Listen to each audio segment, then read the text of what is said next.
Saya akan berbicara tentang 3 musuh besar manusia. Pepatah berkata bahwa musuh yang terbesar itu bukan yang ada di luar, tetapi yang ada di dalam diri kita sendiri. 3 musuh besar manusia, apakah itu? Yang pertama, ketakutan. Yang kedua, putus asa. Dan yang ketiga, kesombongan. 3 hal ini harus kita waspadai. Mari kita lihat yang pertama, ketakutan. Ketakutan ini memang penyakitnya manusia. Dan ketakutan ini timbul sebenarnya sejak Adam dan Hawa jatuh dalam dosa. Tadinya tidak ada, manusia itu tidak kenal rasa takut. Tapi ketika dosa masuk, dikatakan di dalam kitab Kejadian, kata takut yang pertama pun muncul. Dalam Kejadian 3 ayat 10 dikatakan Adam merasa takut.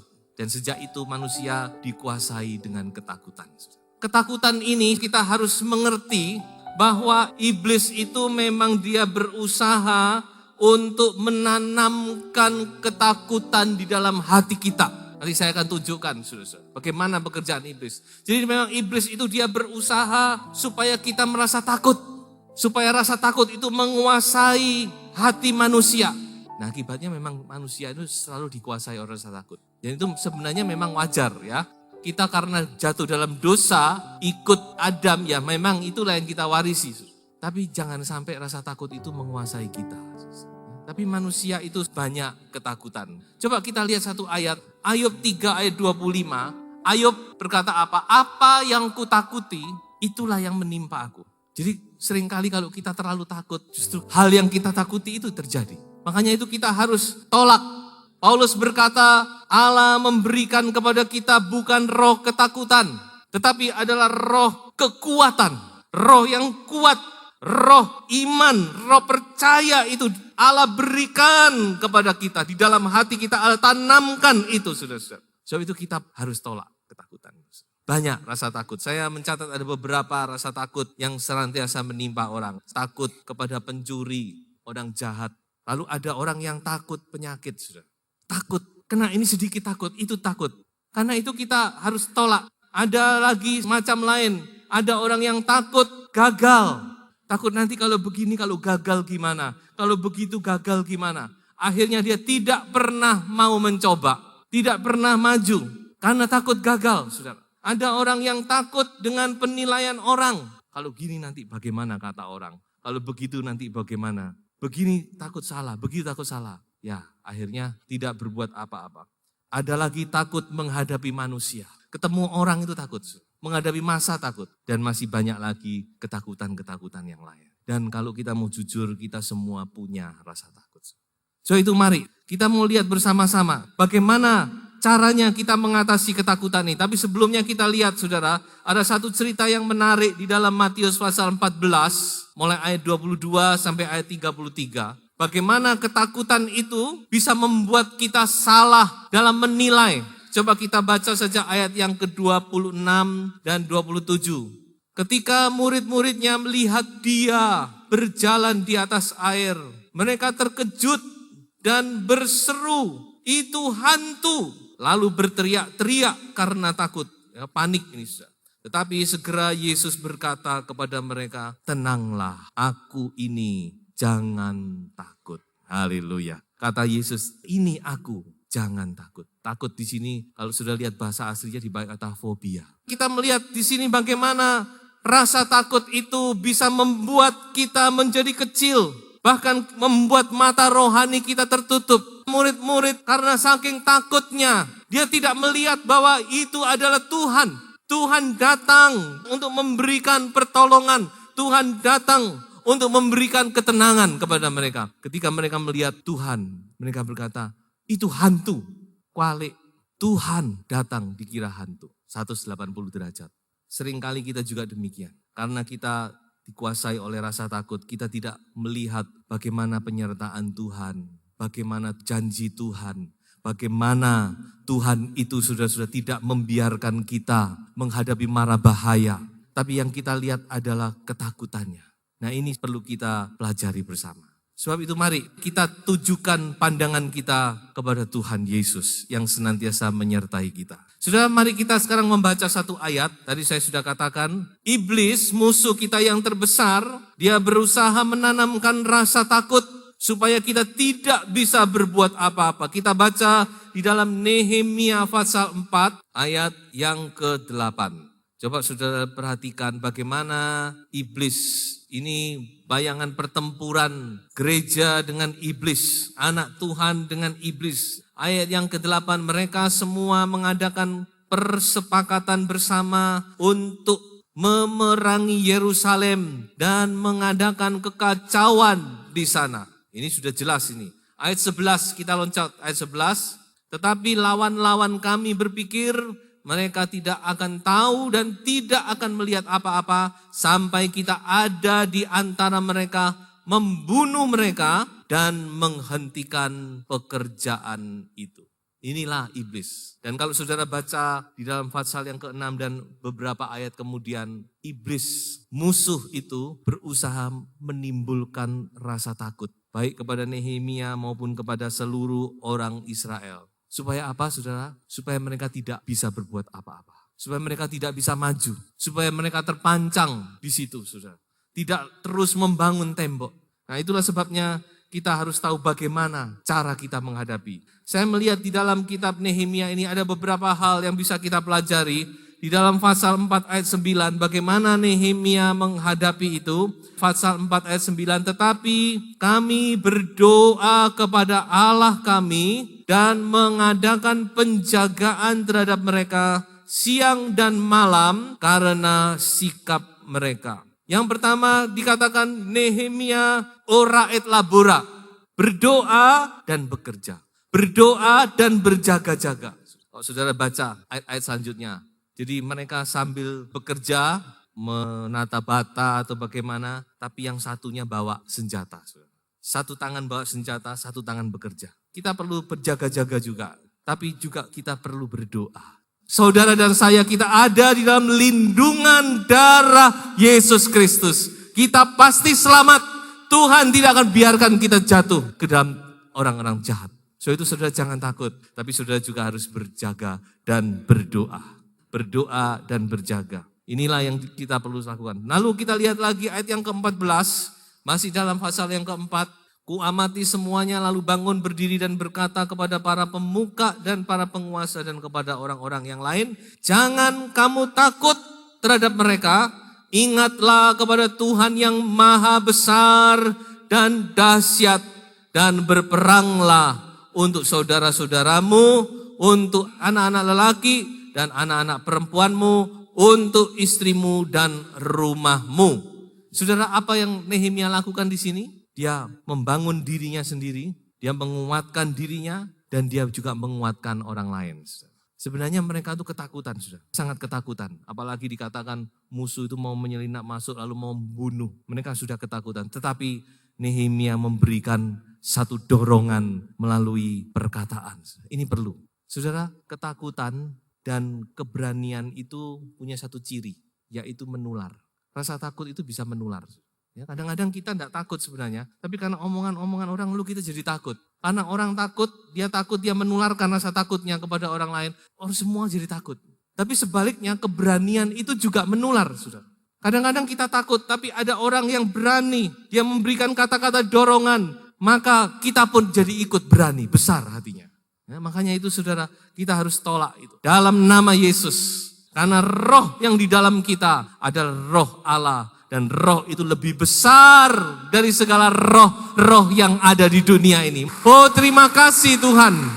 Engkau sudah memberikan roh-Mu dalam hati kami. Roh itu lebih besar. Roh itu nyata. Pertolongan Tuhan itu nyata. Pembelaan Tuhan itu nyata. Lebih dari segala perkara. So itu mari kita menguatkan diri kita. Dan satu ayat lagi kita baca di dalam Mazmur 56 ayat 4 dan ayat yang kelima. Bagaimana Daud kalau mau bicara ketakutan dia sudah banyak alami. Dia pernah saking takutnya dia pura-pura gila. Dia begitu takut dan banyak lagi ketakutan-ketakutan saudara yang dialami. Tapi inilah yang Daud perbuat. Waktu aku takut, aku ini percaya kepadamu. Kepada Allah yang firman-Nya kupuji. Kepada Allah aku percaya. Aku tidak takut, apakah yang dapat dilakukan manusia terhadap aku. Dalam Mazmur yang lain dia katakan, walaupun 1000 orang mengepung aku akan tetap tidur nyenyak. Daud, dia sudah alami bagaimana meskipun dia menghadapi bahaya yang paling bahaya sekalipun, tapi karena Tuhan menyertai dia terluput, tetap terluput. Makanya dia berkata, waktu aku takut, aku percaya kepadamu. Aku percayakan diriku kepada firman. Maka aku menjadi berani, tidak takut lagi. So itu mari saudara-saudara ya, jangan kita takut tapi kita harus berjaga-jaga. Saudara-saudara, karena perlindungan Tuhan itu nyata. Darah Yesus berkuasa menjaga melindungi kita saudara. Firman Allah berkata, kalau bukan seizin Tuhan, tidak sehelai rambut pun akan jatuh. Saya yakin sepenuhnya, saudara-saudara. Tuhan melindungi kita semua dari segala mara bahaya. Dan yang kedua, musuh yang kedua yaitu putus asa. Merasa sudah tidak ada harapan, menyerah kalah, merasa gagal, tidak lagi mau bangkit kembali. Bagi orang yang tidak menyerah, tidak ada kata tidak ada harapan, itu tidak ada. Bagi orang yang mau bangkit lagi, selalu ada harapan, saudara-saudara. Tidak ada harapan itu karena orang tidak mau bangkit lagi. Nah sebab itu mari, saya tidak tahu keadaan kita. Mungkin ada di antara kita yang sudah rasanya sudah menyerah. Aku sudah rasanya tidak bisa bangkit lagi. Sudah beginilah, merasa gagal. Saudara, mari firman Tuhan bagi saudara. Jangan putus asa. Ini harus kita atasi. Janji Tuhan berkata apa? Mari kita baca di dalam Amsal 24 ayat 16. Dikatakan orang benar itu 7 kali dia jatuh, 7 kali akan bangkit kembali. 7 kali jatuh, 7 kali Tuhan bangkitkan kembali. Karena dikatakan apa? Pemazmur berkata, meskipun kita jatuh, kita tidak akan tergeletak.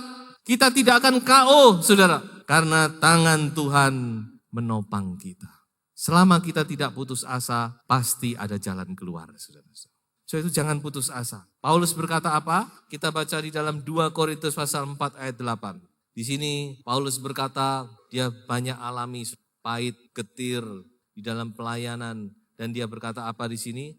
Dalam segala hal kami ditindas, namun tidak terjepit. Kami habis akal, namun tidak putus asa.